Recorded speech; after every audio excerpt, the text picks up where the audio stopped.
तो हेलो सभी को। आज हम डिस्कस करने जा रहे हैं हमारा एनसीईआरटी का चैप्टर नंबर 1 फिजिकल वर्ल्ड के एक्सरसाइज के क्वेश्चंस, जिसमें हमने प्रीवियस वीडियोस में इसका प्लेलिस्ट में आपको वीडियो लिंक मिल जाएगा, सारे के सारे आप उन्हें देख सकते हैं। तो आज हम डिस्कस करेंगे क्वेश्चन नंबर 1.10 ऑनवर्ड्स। क्वेश्चन 1.10 है attempt to formulate your moral views ना on the practice of science. Let's say imagine yourself stumbling upon a discovery which has a great academic interest but is certain to have nothing but dangerous consequences for the human society. How, if at all, will you resolve your dilemma? Question क्या है? Question है आप अपने moral views, morality आप समझते हैं ना, मतलब आपका ज़मीर क्या कहता है ना साइंस के प्रैक्टिस के बारे में। जैसे आपने कोई एक नई सी डिस्कवरी की, suppose which has great academic interest, जो लेट्स से साइंस में एक बहुत बड़ा योगदान देगी। एकेडमिक मतलब लेट्स से एजुकेशन कहा जा सकता है ना, तो एकेडमिक इंटरेस्ट में वो बहुत बड़ा योगदान देगी, but is certain to have nothing but dangerous consequences. पर उसका आउटपुट जो है वो ह्यूमन सोसाइटी के लिए बहुत बड़ा डेंजर हो सकता है। तो आप इस डिलेमा मतलब जो दुख है ना, एक टाइप का गम, उसको आप कैसे रिजॉल्व करेंगे? कि आप डिस्कवर तो बहुत बड़ा कुछ चीज कर गए, पर है ना वो ह्यूमन सोसाइटी के लिए बहुत बड़ा डेंजर बन सकती है। तो ये हमारा क्वेश्चन है। चलिए इसका आंसर देखा जाए। तो यहाँ पे हम क्या कह रहे हैं, यहाँ पे हम बात कर रहे हैं कि इस के बारे में, जैसे इसका अगर प्रैक्टिकल एग्जांपल दिखाऊं तो जिसने एटम बॉम्ब, न्यूक्लियर एनर्जी है ना, ये सब बनाया था, उसने क्या बोला था? उसने बोला था कि मैंने बना तो बहुत बड़ी चीज ली ना, अगर इसे यूज करो, लेट्स से न्यूक्लियर एनर्जी है ना, ये सब बनाया बहुत कुछ है, पर अगर यूज करो तो ये ह्यूमन मैनकाइंड के लिए एडवांटेजियस भी होगा। और उसी तरह से अगर अगर इसे गलत तरीके से यूज किया जाए तो डिसएडवांटेजियस भी होगा। जितनी भी एनर्जी प्रॉब्लम है ना, टेक्नोलॉजी का लेट्स से डेवलपमेंट में ये बहुत बड़ा रोल भी प्ले करेगा न्यूक्लियर एनर्जी। जैसे अभी हम देख ही रहे हैं है ना, पेट्रोल खत्म हो रहे हैं है ना आपका, लेट्स से तो nuclear energy let's say futuristic energy source हो गया। डिसएडवांटेज देखें, एटम बॉम्ब, न्यूक्लियर बॉम्ब, और कुछ नहीं है, एक टाइप का टेररिस्ट है ना, टेररिज्म हो गया कहीं पे ना। क्या होता है, ह्यूमन सोसाइटी लाइफ को ना एक स्टेप पीछे भी ले जाता है। तो इसके बारे में हम आंसर की बात करें तो यहाँ हम बोल रहे हैं in our view a type of discovery which is of great academic interest but harmful for human society. मेरे व्यू में क्या बोल रहा हूं मैं, कि जो ना लेट्स से डिस्कवरी एकेडमिक इंटरेस्ट के रिस्पेक्ट में बहुत लेट्स से एडवांटेजेस है, ग्रेट है, बट हार्मफुल है ह्यूमन सोसाइटी के लिए।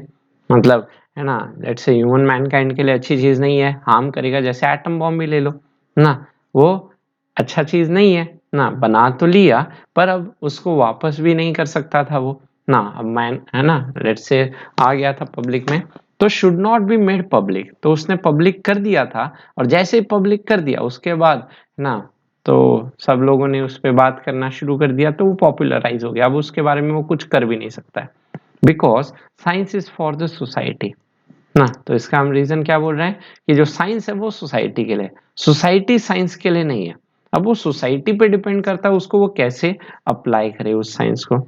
इन our view a type of discovery which is of great academic interest but harmful for human society should not be made public because science is for the society and let's say society is not for the science. ये मेरा एक simple सा public है ना, मेरा moral view है कि अब वो हम पे है, हम उस चीज को कैसे यूज करें। नहीं तो ऐसे अगर हम लेट्स से किसी में भी अच्छी चीज होती है और किसी में बुरी चीज होती है ना, आप उसको कैसे यूज करते हो वो आप पे डिपेंड करता है। अगर आप उसको एडवांटेज में लेते हो तो आप ही टेक्नोलॉजिकली और मैनकाइंड और ग्रो करेगा। अगर डिसएडवांटेज में लेते हो तो ना उससे नाश होना पक्का है। तो एक टाइप का बस है ना आइडिया लेना चाहता है कि इसको आप रिजॉल्व कैसे करोगे। तो पहली चीज उसको पब्लिक करो ही मत ना, क्योंकि पब्लिक की है तो अब यहाँ पे क्या होगा, यहाँ पे आपका ही हैम्पर होगा, सोसाइटी हैम्पर होगा। तो मेरा सिंपल सा लॉजिक है, should not be made public, that's it. Public नहीं करेंगे तो मैन है ना, लेट्स से पब्लिक में आएगा ही नहीं, लोगों को पता ही नहीं चलेगा, तो पहले पब्लिक करने से पहले सोचना पड़ेगा हमें। तो आई गेस सबको आया समझ, यहाँ तक स्क्रीनशॉट ले लिया। क्वेश्चन नंबर आते हैं 1.11 में। 1.11 है, science like any knowledge can be put to good और बैड यूज, है ना। साइंस कैसा भी एक नॉलेज है, शेयरिंग ऑफ नॉलेज है, तो उससे अच्छे के लिए भी यूज किया जा सकता है एज वेल एज बुरे के लिए भी यूज किया जाता है, depending on the user. Depend कर रहा है पूरा का पूरा यूजर पे, जिसे वो दिया गया है टेक्नोलॉजी, वो उसे कैसे यूज कर रहा है। Given below are some of the applications of science, कुछ प्रैक्टिकल एप्लीकेशंस जो डेवलप हुए, है ना, और उनमें से हमें पता करना है, formulate your views on whether the particular application is good, bad or something that cannot be so clearly categorized, जो हम पहले से कैटेगराइज नहीं कर सकते। तो इनमें से कौन सा गुड है, कौन सा बैड है, ये हमें बताना है। तो जैसे सबसे पहले ना, बस यही हमें पता करना है, ये साइंस के अलग अलग टेक्नोलॉजी है ना के मदद से बहुत सारे फाइंडिंग्स हुए। अब इनमें से कौन सी अच्छी चीज हुई मैनकाइंड के लिए और कौन सी खराब चीज हुई। तो पहला है अपना mass vaccination against small pox. लेट से बात करें, to curb and finally eradicate this disease from the population. तो this has already been successfully done in India. पहले स्मॉल पॉक्स जो बीमारी थी वो आपकी लेट से बहुत, है ना, अगर 1950s की बात करें तो उस टाइम पे बहुत लेट से ह्यूमन काइंड के लिए क्या हो गया था, आपको बहुत डेथ्स हो रही थी। अभी भी पाकिस्तान में ये स्मॉल पॉक्स हो गया, है ना, लेट से पोलियो हो गया, तो ये सब के चलते क्या हो रहा है, वो लोग सफर कर रहे हैं ना, मतलब कुछ लूले लंगड़े पैदे होते हैं। तो उसके वजह से हम देखते हैं बचपन में, है ना, up to 3 years polio vaccination कराया जाता है, स्मॉल पॉक्स का वैक्सीनेशन कराया जाता है, अलग अलग वैक्सीनेशन कराए जाते हैं, जिससे ये फाइनली ये बीमारी जो हो गई वो इरेडिकेट ही हो गई। अब इंडिया में स्मॉल पॉक्स के उतने डिजीज नहीं आते हैं।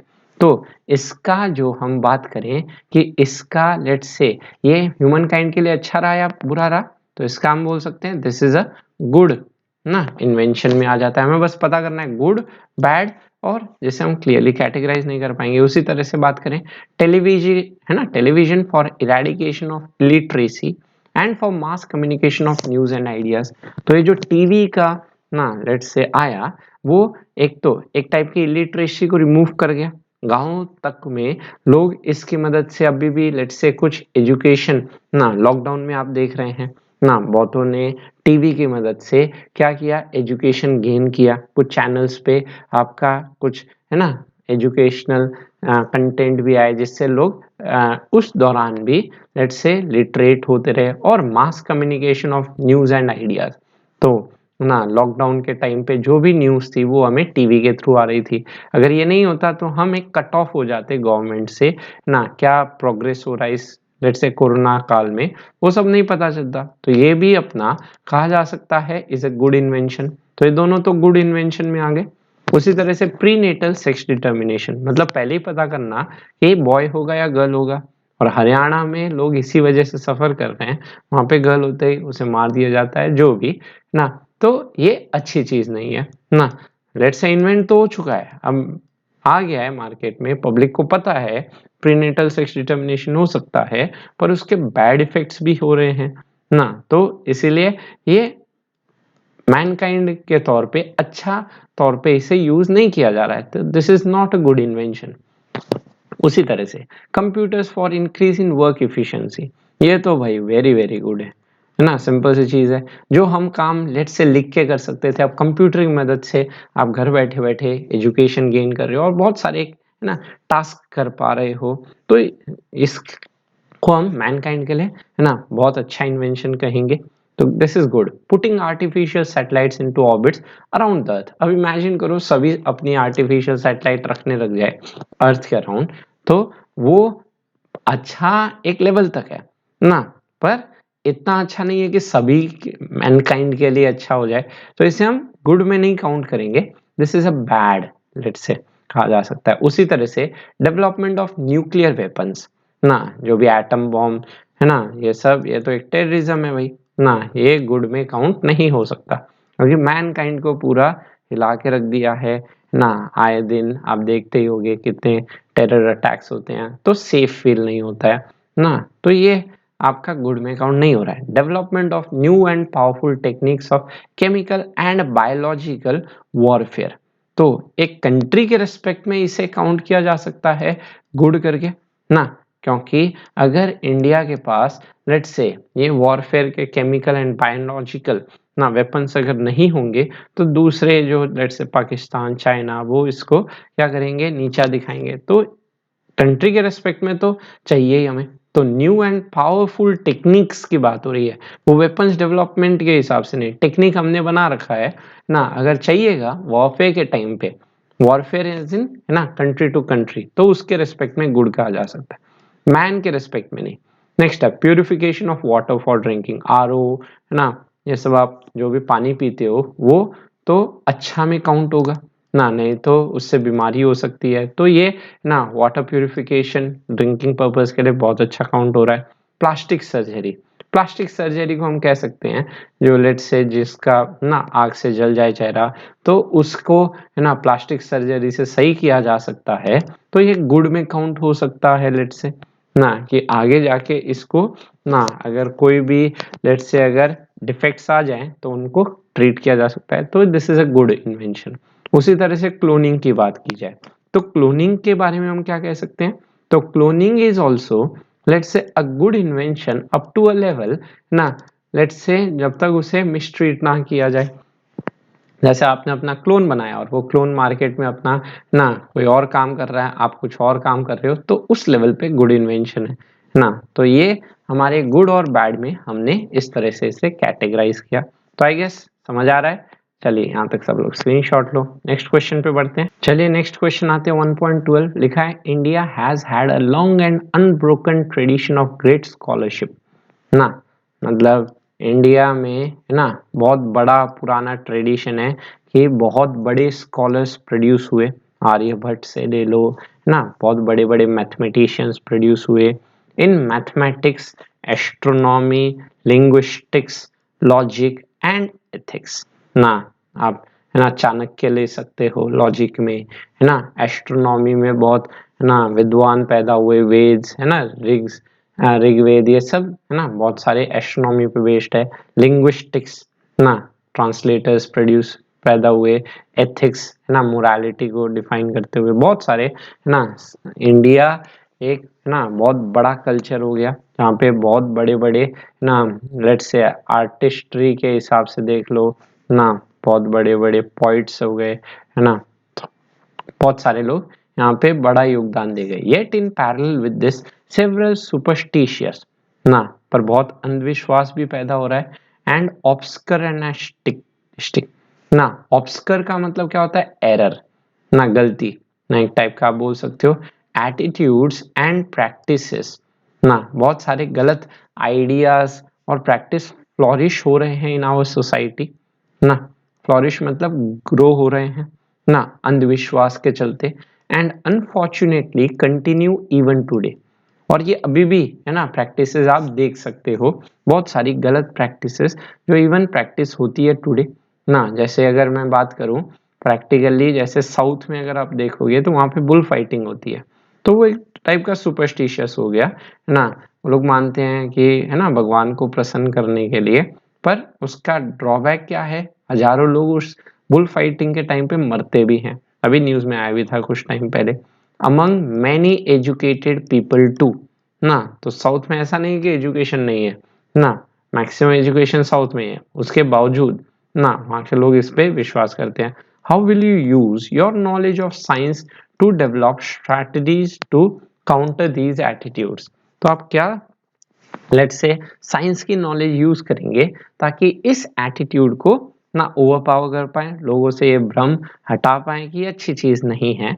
चलिए देखते हैं इसमें। तो लिखा है poverty and literacy are two major ना फैक्टर्स, तो सबसे बड़ा रीजन यहाँ पे इस सुपरस्टिशन और है ना लेट्स से ये जो है ना गलत आइडियाज का है, उसका सबसे बड़ा रीजन है ये दो factors, poverty and illiteracy, which make people superstitious in India ना, गरीबी और है ना लोगों तक वो राइट नॉलेज नहीं होना, इलिटरेट होना लोगों का, वो दो मेन रीजंस हैं जिसके कारण ये सुपरस्टिशन ग्रो हो रहा है. So to remove the superstitious and obscure इंटिस्टे ना, इसको हम कह सकते हैं ऑब्सकर का मतलब क्या कहा जाएगा, ऑब्सकर का मतलब हम कह सकते हैं जो गलत आइडियाज है ना, attitude. We have to first overcome this factor, पहले हम इन्हें फैक्टर को क्या करना है, हमें ओवरकम करना है. एवरीबडी शुड बी एजुकेटेड, तो सबसे पहले तो रूट लेवल पे अगर जाऊं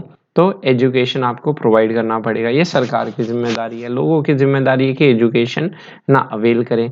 सो टू है ना, so that one can have scientific attitude, जैसे आप जो साइंस पढ़ रहे हैं उनको अब लॉजिक पता है बुल फाइटिंग का हम क्या है ना, आप उस एस्पेक्ट में नहीं सोचते हो कि ये लेट से आपको है ना फायदा उस सेंस में देगा, ये आप उसे है ना भगवान प्रसन्न होंगे, वैसा तो लॉजिक आप में नहीं आता. पर जो इलिटरेट्स होते हैं उनमें ये नॉलेज उस हिसाब से रहता है.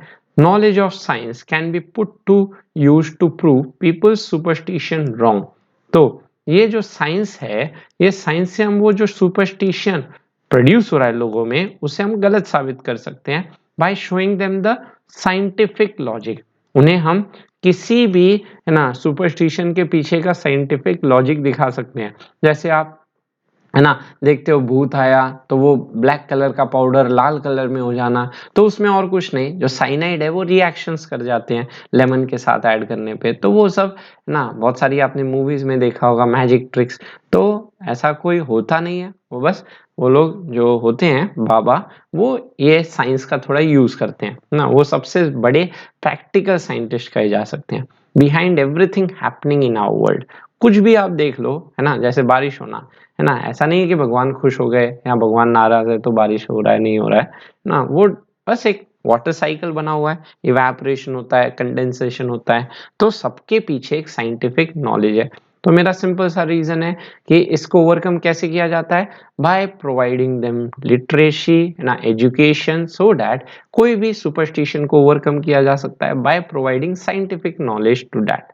तो ये था 1.12 थ्योरी था, बस समझना था, that's it.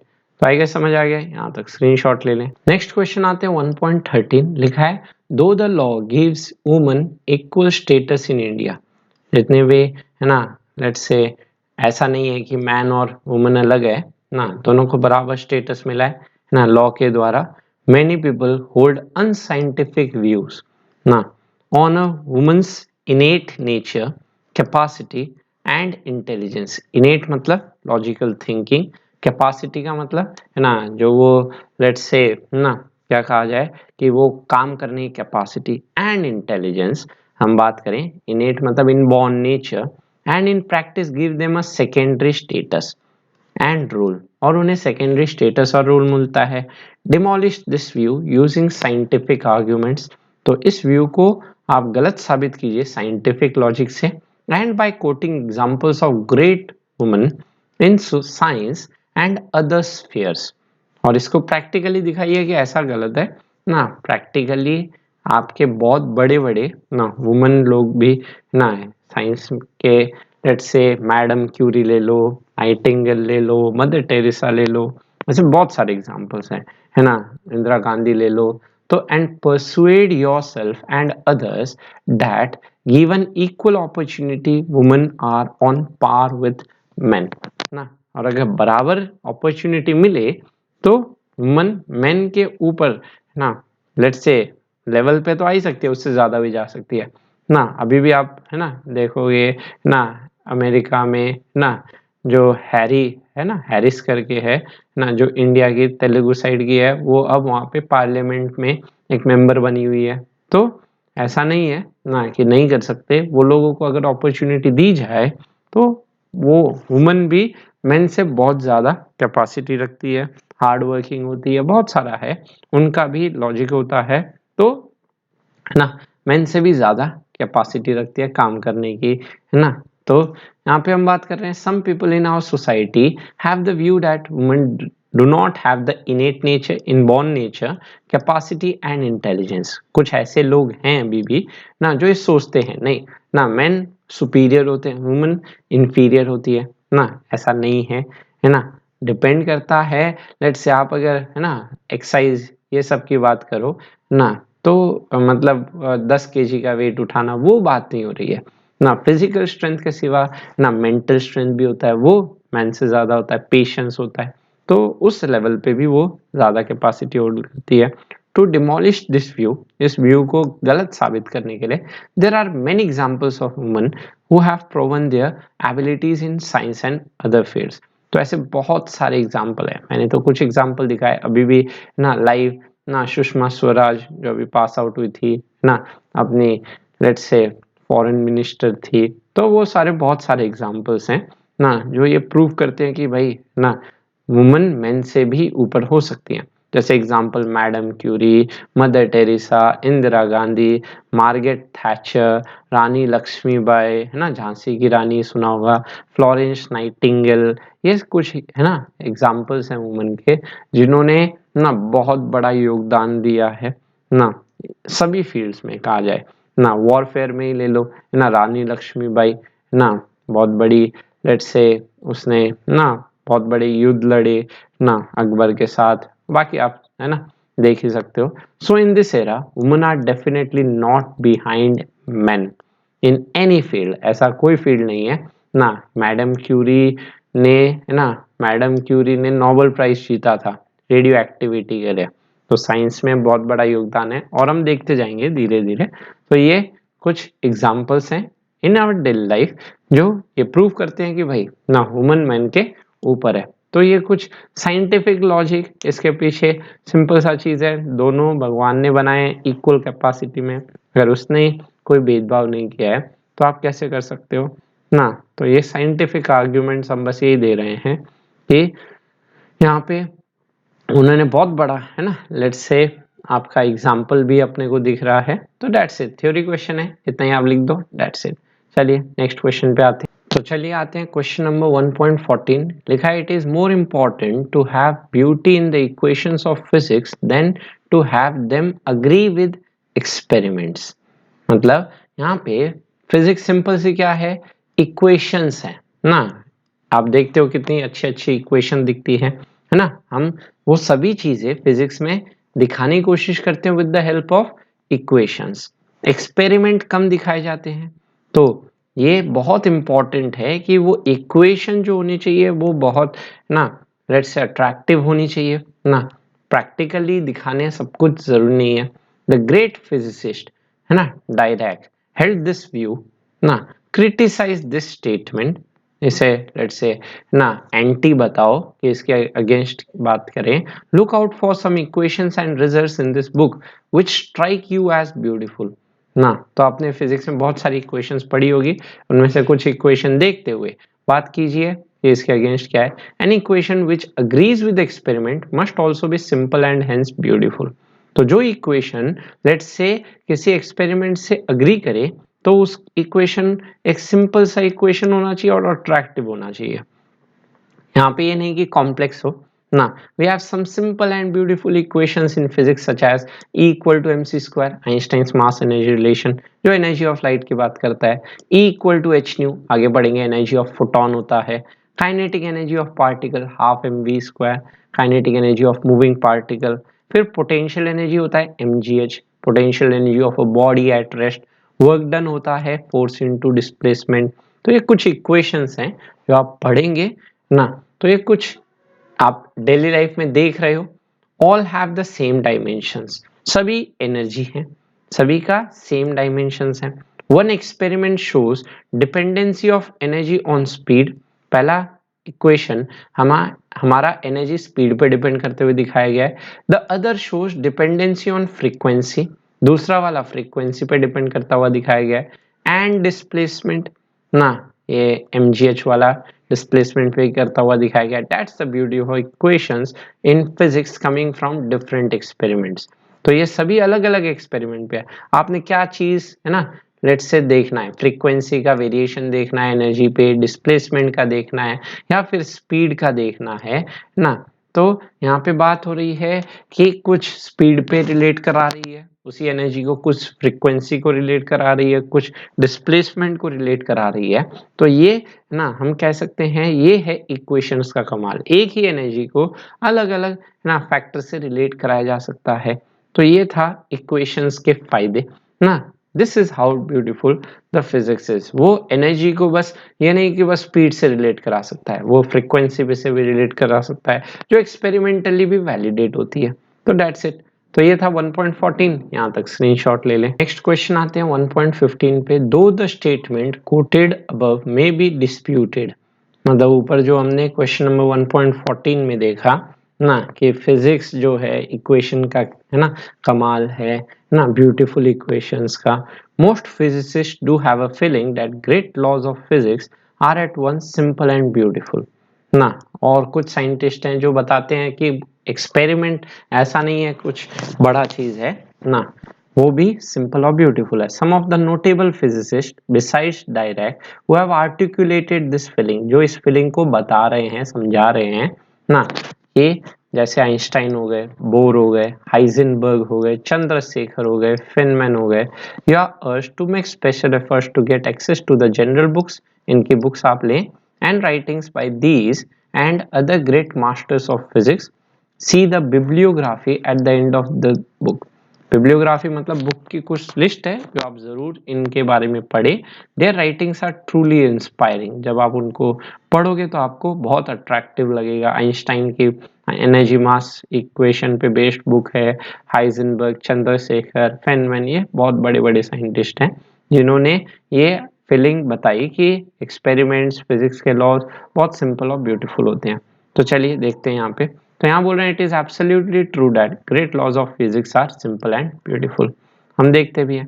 Few examples are given below. जैसे आइंस्टाइंस का मास एनर्जी रिलेशन जो मेरा E इक्वल टू mc² है, वो सिंपल भी है ब्यूटीफुल भी है। पिछले क्वेश्चन में क्या था अपना है ना, एनर्जी मास से भी आ रहा था, स्पीड से भी आ रहा था, एनर्जी है ना फ्रीक्वेंसी से भी हो रहा था। तो जिसके चलते हम क्या कह रहे हैं, वो एक फैक्टर पे डिपेंड नहीं कर रहा था। उसी तरह से अकॉर्डिंग टू मैक्स का प्लैंक्स क्वांटम थ्योरी, जो आप पढ़ेंगे, एनर्जी ऑफ फोटोन जो होता है वो E equal to h nu होता है। ये भी एक सिंपल एंड ब्यूटीफुल इक्वेशन बनी हुई है। उसी तरह से डी ब्रॉगली का जो wavelength associated with a particle of mass m, उसे लिखते हैं lambda equal to h by m v करके। ये भी इक्वेशन सिंपल एंड ब्यूटीफुल है। तो ये है ना, ये कुछ इक्वेशंस हैं जो सिंपल भी हैं और ब्यूटीफुल भी हैं ना।